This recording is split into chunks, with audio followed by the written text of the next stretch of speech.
Hi எல்லாருக்கும் வணக்கம். இன்றைக்கி நம்ம பொட்டேட்டோ கேப்சிகம் மசாலா எப்படி பண்ணுறதுன்னு பார்க்க போகிறோம்.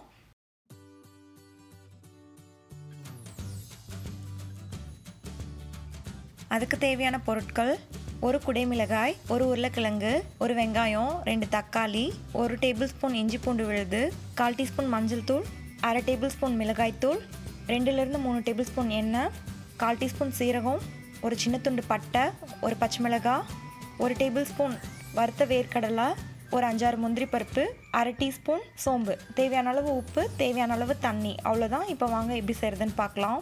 இப்போ அடுப்பில் ஒரு வானம் வச்சுட்டு 2லிருந்து 3 டேபிள் ஸ்பூன் எண்ணெய் விட்டுக்கலாம். இப்போ எண்ணெய் சூடானதும் சீரகம், பட்டை, அப்புறம் ஒரு பச்சை மிளகாய் இதை போட்டுக்கலாம். இப்போ இதில் 1 டேபிள் ஸ்பூன் இஞ்சி பூண்டு விழுது போட்டு நல்லா வதக்கிக்கலாம். அடுப்பு வந்து சிம்மில் வச்சுக்கோங்க, இல்லைனா வந்து அது நல்லா அடி பிடிச்சிக்கும்.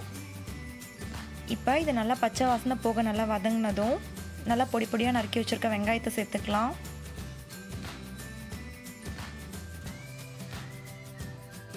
இப்போ இதில் கொஞ்சம் உப்பு சேர்த்து இது நல்லா வதங்கட்டும். இப்போ இதில் மஞ்சள் தூள், மிளகாய் தூள் சேர்த்துக்கலாம். இப்போ இதை நல்லா கலந்து விட்டுட்டு இதில் தக்காளி சேர்த்துக்கலாம்.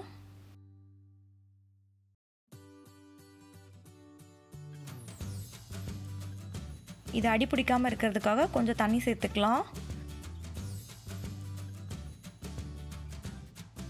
இப்போ இது நல்லா வதங்கட்டும்.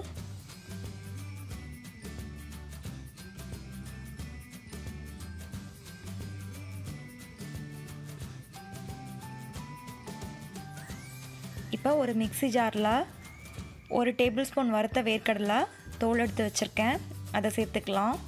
அப்புறம் 4-5 முந்திரி பருப்பு, 1/2 டீஸ்பூன் சோம்பு. இதை வந்து தண்ணி சேர்க்காமல் நம்ம அரைச்சி எடுத்துக்கலாம். இப்போ இந்த மாதிரி அரைச்சி எடுத்தாச்சு. இப்போ நம்மளுக்கு தக்காளி நல்லா வதங்கினதுக்கப்புறம் இந்த பவுடரை வந்து ஆட் பண்ணிக்கலாம்.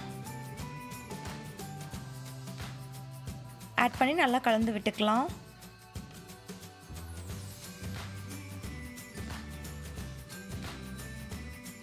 இதில் உருளைக்கிழங்கும் சேர்த்துக்கலாம்.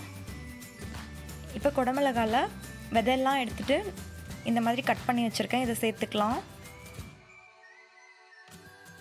இப்போ நல்லா கலந்து விட்டுட்டு தேவையான அளவு தண்ணி சேர்த்துக்கலாம்.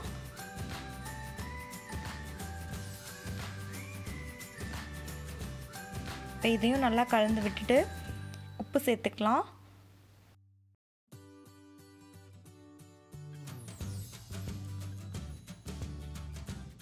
இதில் உருளைக்கிழங்கும் இந்த குடைமிளகாயும் வேகிற வரைக்கும் வந்து இது நல்லா கொதிக்கட்டும்.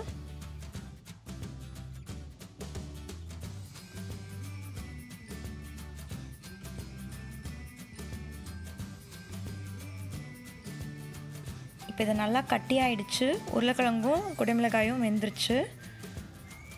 இப்போ நமக்கு சூப்பராக பொட்டேட்டோ கேப்சிகம் மசாலா ரெடி ஆகிடுச்சு. இந்த ரெசிபி உங்களுக்கு பிடிச்சிருந்ததுன்னா நீங்களும் இதே மாதிரி வீட்டில் ட்ரை பண்ணி பாருங்கள்.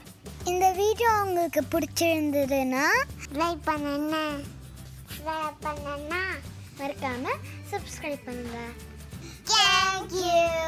Bye bye.